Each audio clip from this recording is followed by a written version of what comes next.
Olá pessoal, como é que vocês estão? Eu tô mais ou menos porque eu tô meio gripado, tá tendo uma epidemia de gripe aqui na minha cidade, né? Provavelmente no resto do país inteiro.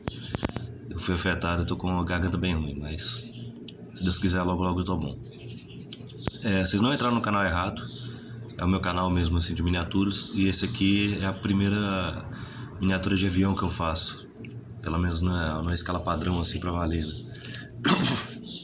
Eu já tinha começado outras num passado bem remoto assim de réplicas do 14 bis, que é a título de curiosidade meu avião favorito, mas de aviação comercial eu nunca tinha feito nenhum, e esse aqui é o primeiro. É um Douglas DC-3 da antiga Real Aerovias Nacional, que foi uma companhia aérea brasileira que durou de 1946, se eu não me engano, até 1961. Então foram 15 anos de atividade, e nesses 15 anos de atividade ela cresceu de forma muito rápida e agressiva e se tornou a maior empresa aérea do Brasil, salvo engano, a partir de 1954, com a compra da Aerovias Nacional, que era uma subsidiária da TACA, né?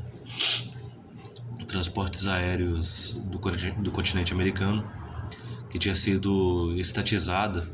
A TACA não dava conta de poder administrar todas as suas subsidiárias, vendeu algumas, entre elas a Aerovias Brasil, para o governo do estado de São Paulo. O governo do estado de São Paulo não tinha o que fazer com a Real Aerovias, porque eles já tinham a VASP.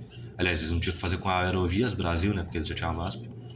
Então eles venderam para o Ademar de Barros, e o Ademar de Barros vendeu a Aerovias Brasil para a Real e virou o consórcio Real Aerovias. Depois eles adquiriram a Nacional Transportes Aéreos de Minas Gerais e virou o consórcio Real Aerovias Nacional. A Real já começou operando, logicamente, o DC-3, né, que é esse modelo de avião aqui, e foi aumentando sua frota conforme ela foi comprando outras empresas menores, especialmente a Aerovias Brasil, que foi a maior que ela comprou, né?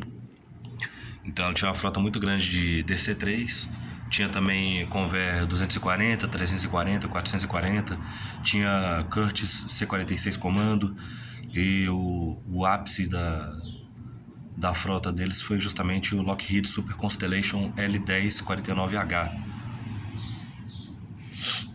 E eles chegaram a encomendar os Lockheed Electra L188 e o Convair 990, né? Mas a Real ela acabou crescendo demais, e por conta da crise provocada pela inflação do governo do Juscelino, a Real começou a entrar, de certa forma, em decadência, porque os custos começaram a subir mais do que a receita. E para completar, o Gênio Quadros resolveu combater a hiperinflação com uma desvalorização violenta do câmbio nosso. Perdão. E aí, por consequência, né, para quem não sabe, o lucro das companhias aéreas é em dólar, né, especialmente as companhias aéreas que voam para o exterior. E aí você dá uma desvalorizada no câmbio, você arrebenta com as companhias aéreas, especialmente as companhias aéreas que não conseguem voar para o exterior, né, as que só voam em rotas domésticas. A Real era maior, mas ela ficou bastante prejudicada com isso, apesar de que ela tinha voos de rota para Miami, para o Japão nessa época aí. Mas ela ficou bastante afetada. E o governo achou como solução forçar a venda dela para a Varig, que na época estava em melhor situação financeira, e até então a Varig era uma empresa aérea de porte médio. E em agosto de 61 a Real foi finalmente adquirida pela Varig e extinta, com todas as suas rotas e parte das aeronaves ocupadas pela Varig. E a Varig passou a ser a maior companhia aérea do Brasil da noite para o dia. Com relação ao modelo Douglas DC-3, que é esse aqui, o Douglas DC-3 ele foi apresentado em 1936, né, como uma resposta a um presidente da American Airlines que tinha gostado muito do Douglas DC-2, mas reclamou que o avião era muito pequeno, e aí que ele seria um avião perfeito se por acaso ele fosse de um porte maior, né? E aí, especialmente para poder ter duas fileiras de banco, né, um corredor central, duas fileiras de banco, um corredor central e duas fileiras de banco. Então já era 2 e 2, né? E aí a resposta da Douglas Aircraft foi apresentar o Douglas DC-3. Para quem não sabe, essa sigla DC dos aviões da Douglas é a abreviação de Douglas Commercial. Então eles começaram com o DC-1, depois foi o DC-2, o DC-3, que foi o grande sucesso, especialmente por causa da guerra. Depois veio o DC-4, o O DC-5, ele tinha mais o tipo militar, então ele é um avião de asa alta, né? O que é um avião de asa alta? A asa desse aqui é uma asa baixa, então ela tá abaixo da linha de cintura aqui da fuselagem, né? E a asa alta ela fica mais ou menos na altura do teto aqui da fuselagem. Então o DC-5 era uma asa alta, acho que era mais para uso militar. Aí veio o DC-6, que era um quadrimotor assim como o DC-4, mas muito maior.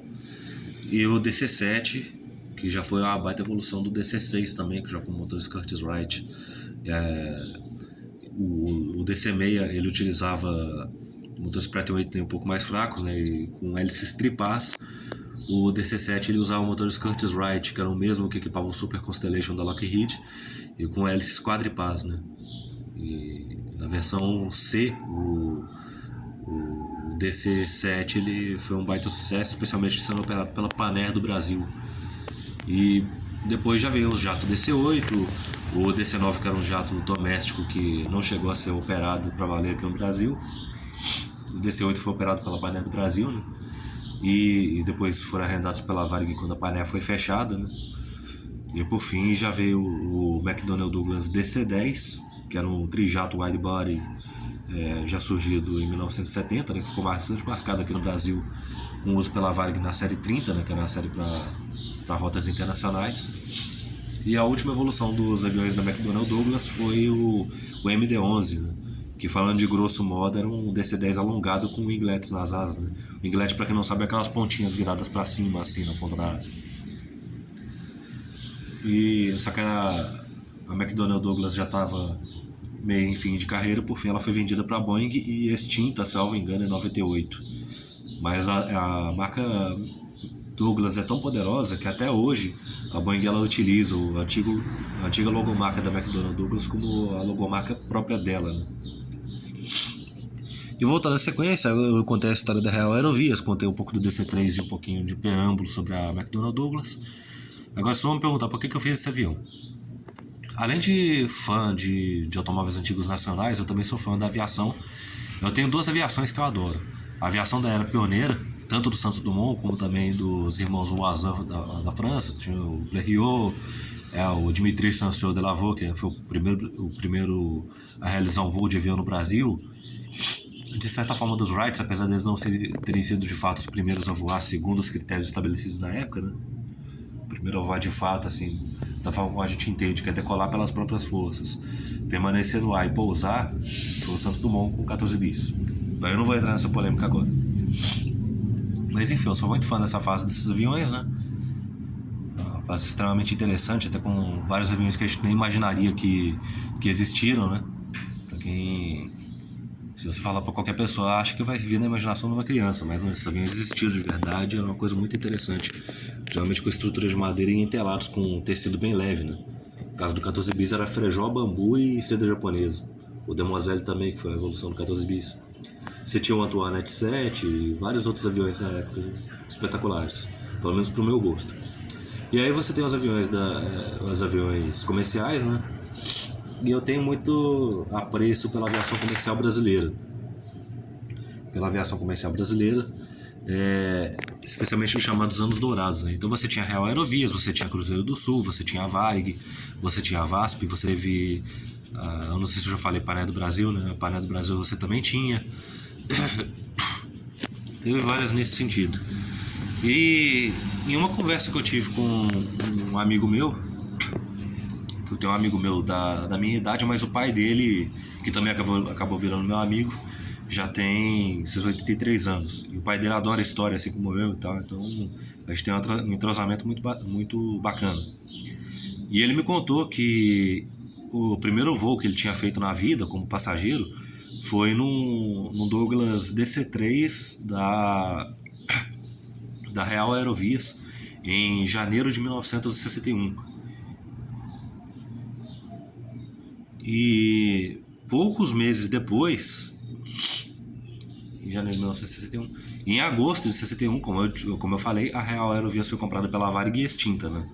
Uma coisa que eu esqueci de falar é que o Douglas DC-3 ele foi bastante produzido, especialmente por causa do esforço de guerra, porque a produção teve que ser rapidamente adaptada E os DC-3 que estavam sendo fabricados tiveram que ser adaptados para virar C-47, que era uma versão militar, que basicamente ele tinha um piso mais reforçado e eles tinham uma grande porta de carga aqui na lateral que era bipartida. Eles não tinham essa porta de... Vou fazer uma breve pausa por causa de um imbecil com som alto aqui, né? Mas enfim, o Douglas DC-3 convencional de transporte de passageiros, ele tem essa portinha simples aqui para acesso de pessoas, né? E o C-47, que era a versão militar, ele tinha uma grande porta de carga bipartida na vertical e ele tinha o piso reforçado, então ele geralmente era para uso de transporte de carga, transporte de tropas, transporte de veículos militares como Jeep com paraquedas, essas coisas todas, né? Então foram produzidos em torno de uns 18 mil Douglas C-47. Quando a guerra acabou, o governo, para poder se livrar daquele acidente de guerra, vendeu a preço de banana vários desses C-47 para companhias aéreas.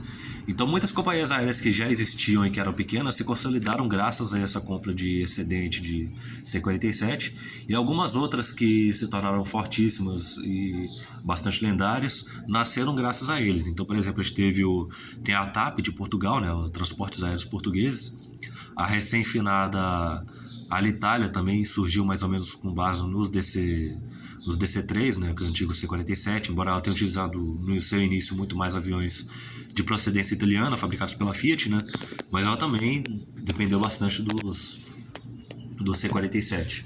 E aqui no caso do Brasil foi a Real Aerovias que surgiu, né?